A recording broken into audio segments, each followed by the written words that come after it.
In the heart of the Alaskan wilderness, where survival is a daily battle and mercy is a rare commodity, an injured wolf did something never seen before. He crossed the invisible line between predator and prey. Wounded and desperate, he approached one of the most feared creatures of the wild, a grizzly bear.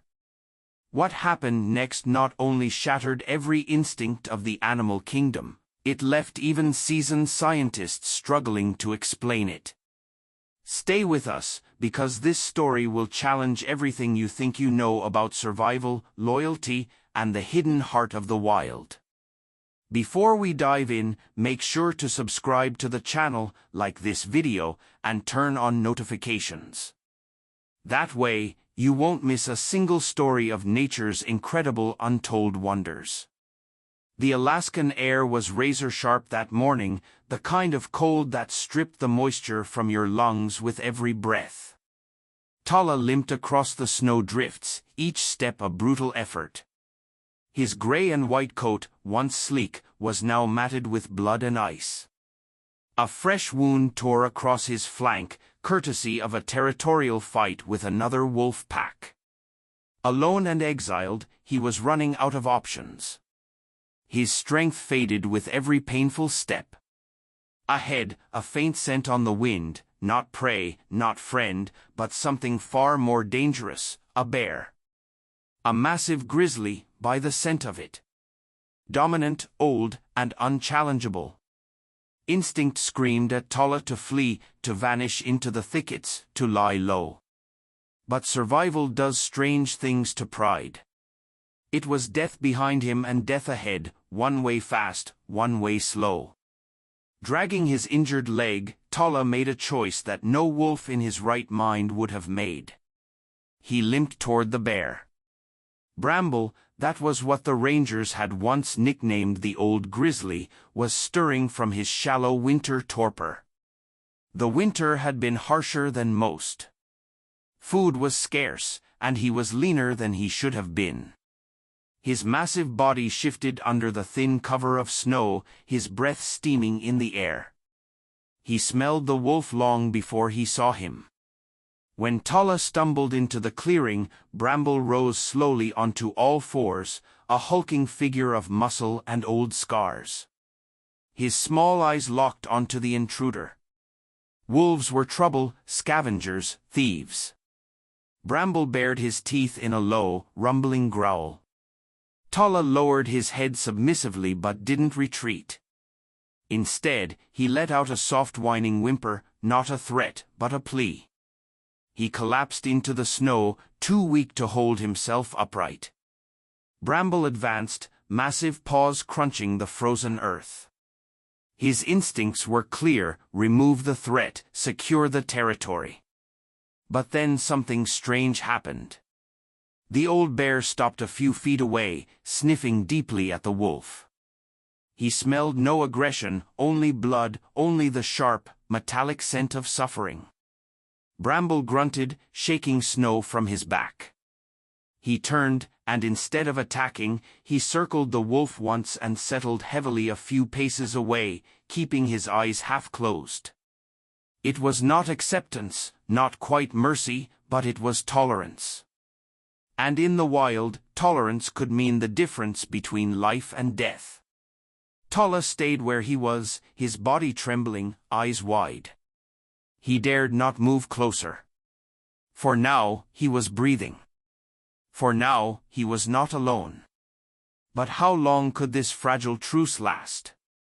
With the brutal cold closing in and survival demanding so much more than kindness, the clearing was silent, broken only by the occasional snap of a twig under the weight of winter. Tala remained sprawled on the snow, his chest heaving with shallow breaths.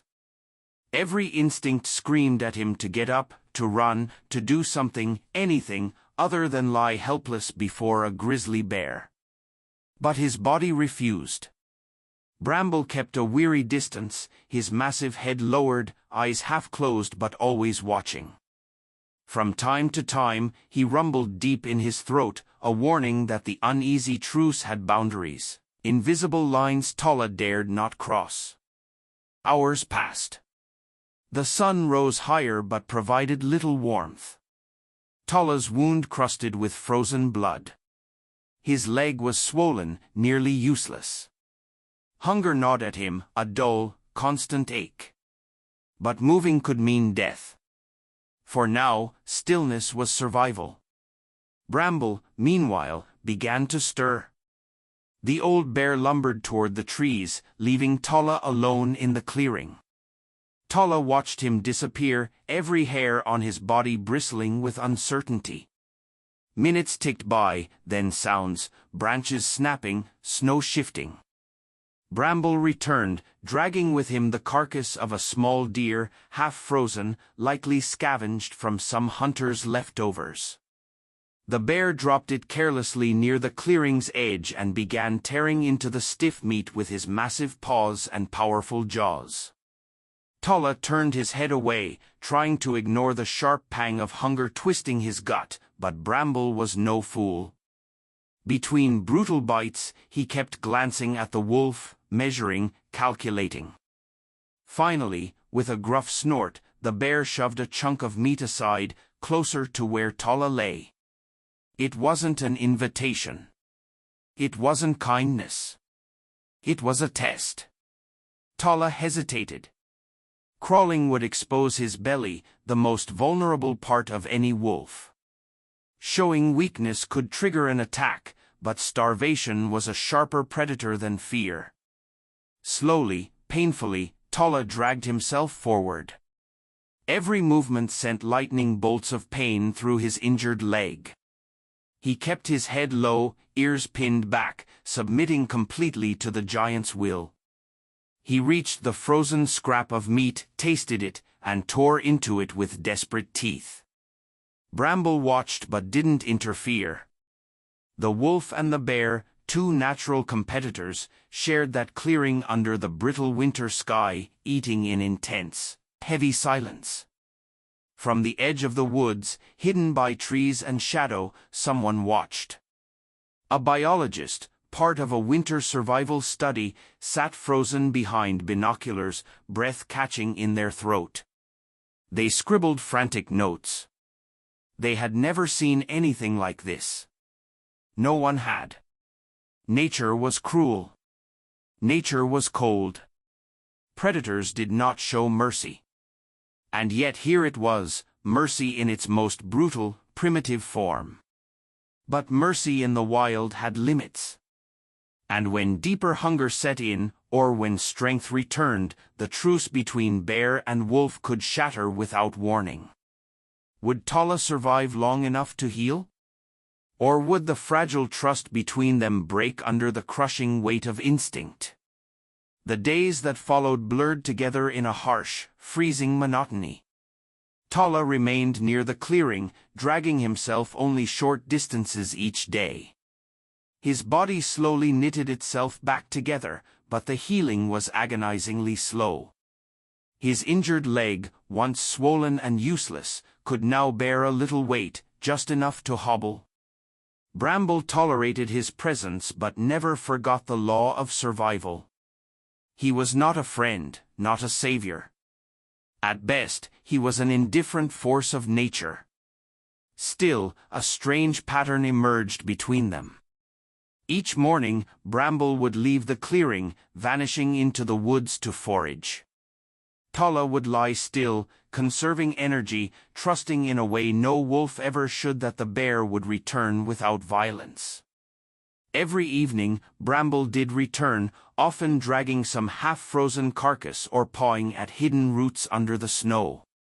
Sometimes he shared, sometimes he didn't. It was a fragile, unspoken agreement, coexist or perish alone. But winter in Alaska has no mercy. One morning, Tolla woke to a sharp, unfamiliar sound, a low continuous cracking like bones snapping underfoot, ice. The small river that had snaked quietly through the clearing was beginning to fracture under the strain of melting and refreezing. Cracks spread across the surface like spider webs. That morning, Tolla heard a splash, a grunt, and a roar. He lifted his head sharply, pain slicing through his side. Across the clearing, Bramble struggled against the riverbank. His massive forelimbs thrashed in the slush, trying to claw his way back to solid ground. The ice had broken beneath him, plunging him into the freezing current. For a creature of Bramble's size, it should have been easy. But age and hunger had worn him down, and now, waterlogged and flailing, he was in real danger of being swept under the broken ice shelf. Talla staggered to his feet. Every fiber of his being urged him to flee, to abandon the dying bear and save what little strength he had left. But something stopped him. Not logic, not instinct, something older, something primal. Slowly, painfully, Talla limped to the edge of the river. He barked short, sharp cries, trying to draw Bramble's attention. The bear flailed, sinking deeper. The icy water sucked at his fur, pulling him down. Talla lunged forward, snapping at a branch half buried under snow. He dragged it closer to the river's edge, planting it firmly into the mud. Then he barked again, louder this time, his voice carrying across the water. Somehow, Bramble heard. With a final, desperate surge, the grizzly caught the branch with one massive paw. Using the branch and the strength left in his shoulders, he hauled himself onto the crumbling bank, collapsing in a heaving, soaked heap. The old bear lay there for a long moment, steam rising from his drenched body into the frigid air. Talla stood nearby, legs trembling, his breath forming small clouds in the cold. He didn't approach. He didn't flee. He simply stayed. Bramble opened one eye, regarding the limping wolf. His chest rose and fell heavily, his body battered but alive. And in that frozen silence, a bond was sealed. A bond not of instinct, but of choice. Two survivors, two broken souls, tethered together by something far stronger than fear. But in the brutal world of the wild, could even such a bond withstand what was coming next? The storm arrived 2 days later. It rolled down from the mountains like a living thing, whipping the treetops and filling the sky with bruised, heavy clouds. Snow and sleet hammered the clearing, transforming it from a place of brittle survival into a frozen battlefield. Talla and Bramble sought shelter beneath the same cluster of trees they had shared since the beginning of their uneasy alliance. Their bodies hunched close to the ground, battered by the screaming wind. For once, the bear and the wolf did not watch each other with suspicion. They simply endured. But there was something else in the storm. Something the wind carried. Something sharper and more dangerous than the cold, the scent of men. It came faint but clear to Talla's nose. Oil. Gunpowder. The acrid smell of metal rubbed against leather. He raised his head, nostrils flaring, ears swiveling. Humans. Hunters. And they were close. In the distance, through the flurries of snow, two figures trudged forward. Heavy winter coats, bright orange caps, rifles slung over their shoulders. Their voices were low, lost in the wind, but their body language said enough. They were tracking something. Bramble sensed it too. The bear rose onto all fours, nostrils wide, muscles tensed.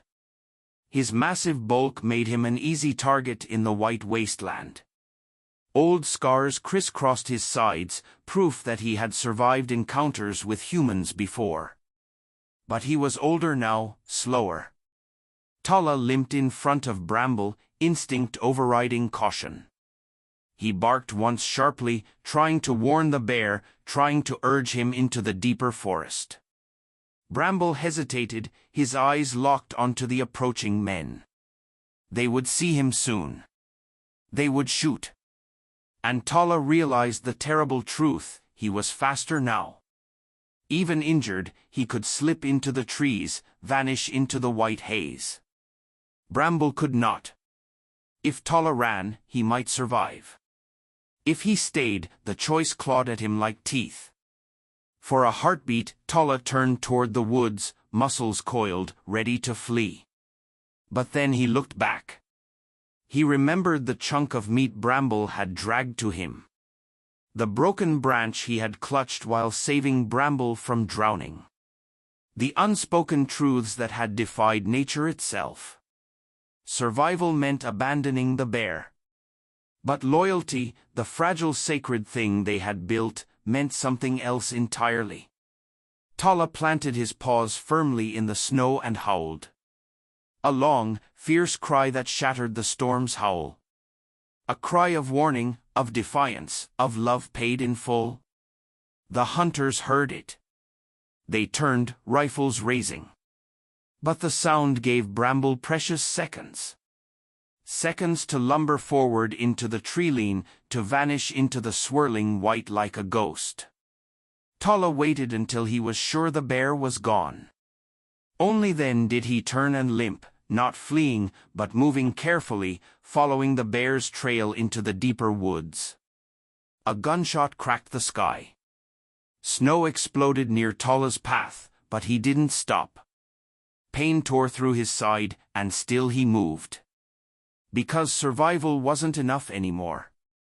Because, in the end, some lives you save not for yourself, but because saving them made you something more than just another survivor.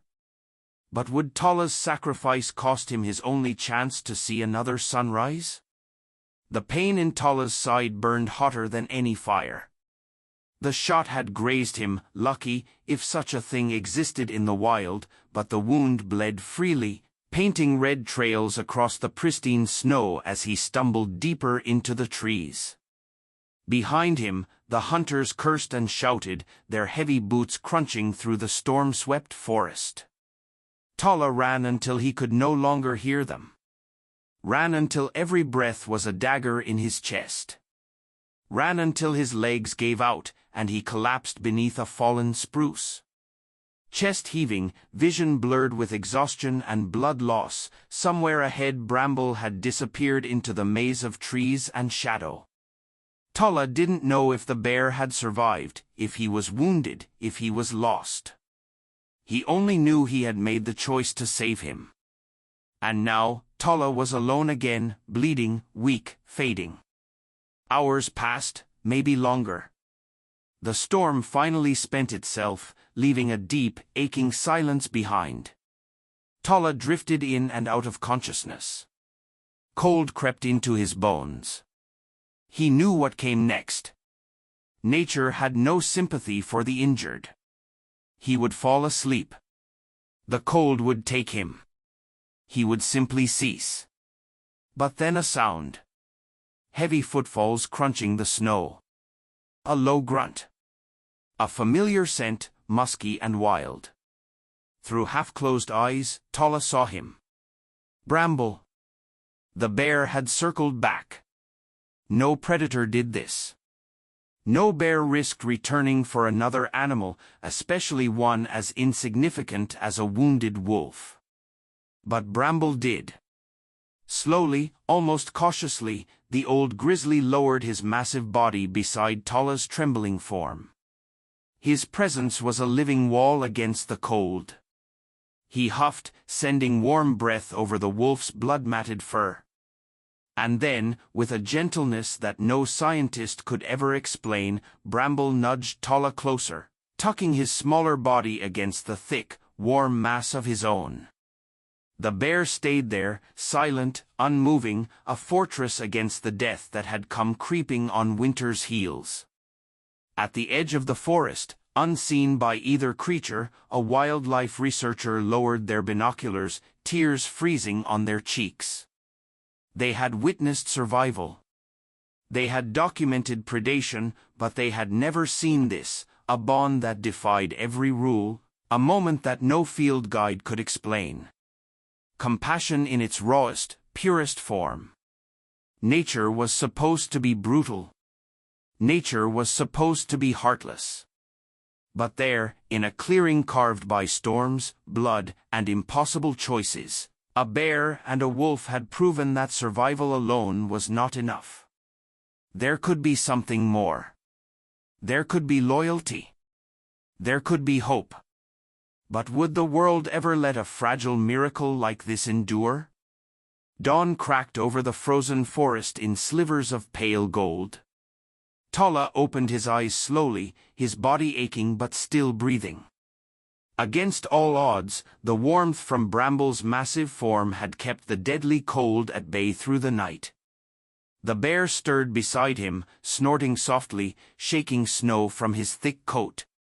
His dark eyes met Tolla's for a moment, not as predator and prey, not even as rivals, but as something else entirely, as brothers forged by suffering. Tolla tried to stand. His wounded side flared with pain, but he managed to brace himself on shaky legs. His vision spun briefly, but he stayed up. Bramble grunted low in his chest, almost approvingly, and began moving forward, slow but steady, into the deeper woods. Tolla limped after him. They moved as a unit, instinctively adjusting to each other's pace. No words, no sounds, just survival written in every movement, every glance. Days passed. The worst of winter's cruelty began to loosen its grip. Ice still blanketed the rivers, but here and there, patches of brown earth peeked through the snow. Tiny green shoots pressed against the thawing ground, a whisper that spring was coming. Tolla's wounds scabbed over, his limp less pronounced. Bramble regained his strength, gorging on early roots and sleeping longer under the budding trees.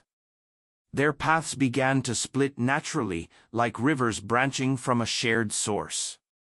Tolla ventured a little farther each day, hunting mice, scouting for fresh water, marking territory, not out of dominance but of belonging.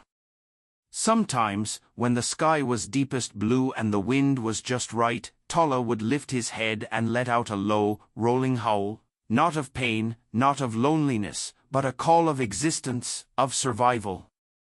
And sometimes, somewhere in the trees beyond, he would hear Bramble's deep grunt, like a slow drumbeat, answering back. From a distance, scientists continued to watch. The research team, hardened by years of cold data and brutal fieldwork, had no labels for what they were witnessing. Not symbiosis, not necessity, something deeper, something no chart or equation could explain. In secret meetings, in whispered conversations over radio crackles, they spoke of it, the wolf and the bear. Some suggested tagging them, studying them, bringing them in for observation, but in the end, they made a choice. They let them be because some miracles do not survive under glass. As the weeks wore on, Bramble began to wander farther, seeking richer valleys beyond the hills. His instinct pulled him toward the rivers swelling with meltwater, the berry fields that would soon bloom. Tolla stood on a rocky ledge one morning, watching the old bear lumber toward the horizon. There was no sadness, no need for it. Their bond was not made to chain them together. It had been made to set them both free. And now each would carry the other inside them, a memory etched deeper than any wound. Tolla turned his nose to the wind, picking up a dozen new scents, elk, rabbits, distant wolves, a world waiting. He was ready. But would he remember, always, the day he learned that true strength isn't domination, it's compassion? Spring arrived like a soft drumbeat through the valley. The rivers swelled with snowmelt, carving new paths through the thawing land. Trees dressed themselves in fresh greens. Elk herds moved cautiously through budding meadows. The world breathed again, and somewhere within it all, Tolla thrived. His limp was barely noticeable now. His silver-gray coat caught the sunlight, rippling over muscle and scars alike. He was no longer the broken creature that had crawled into the clearing that winter. He was something more. Tolla carved out his own territory in a remote canyon where humans rarely strayed and prey was plentiful. He built a solitary life, one shaped not by conquest but by a quiet kind of wisdom. He didn't waste energy on meaningless fights. He didn't drive others away without reason. He lived and let live.